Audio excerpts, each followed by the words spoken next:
Contestant number 4, Jack Hathaway. Jack Hathaway, contestant number 4.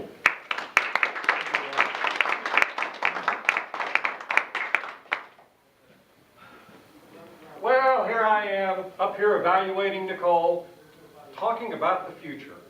Now, you might think that the future is something we all have in common, because theoretically, hopefully, we are all going to have a future, whether it be in life or in Toastmasters. But tonight, I'm going to talk about Nicole's presentation. For those of you who are a member of Texas Talkers, you may have seen Nicole speak a few times. She hasn't given many speeches, so I have a feeling this might have been her sophomore or maybe her junior effort.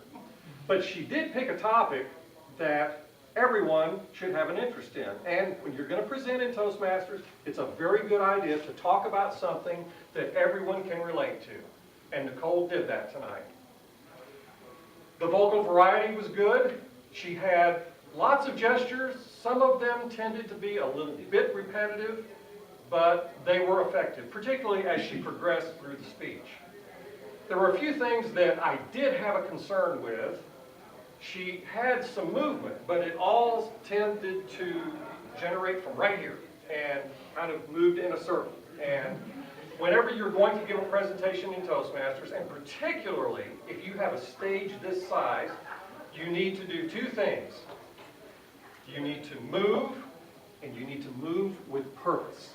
So, Nicole, I would recommend that you consider for future speeches that whenever you are transitioning to another area of your speech, move to a different area of the stage. Once you complete that segment of your speech, come to another area of the stage. It keeps the audience intrigued and interested in what you have to say because they don't know what you're going to do next.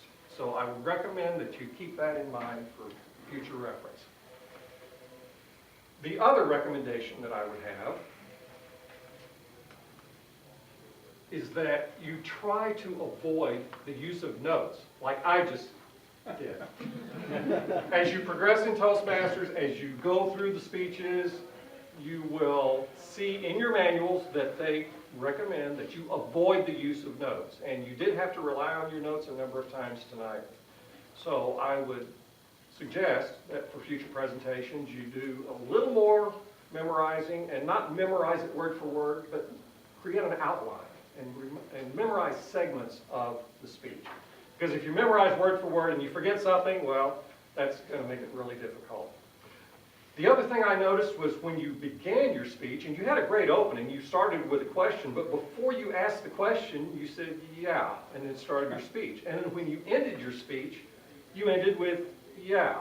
So some folks would say, well, she kind of circled around and transitioned from beginning to end. Well, that's not a good way to do it. The other thing that I would recommend is if someone is evaluating you, it's never a good idea to take their seat. Keep that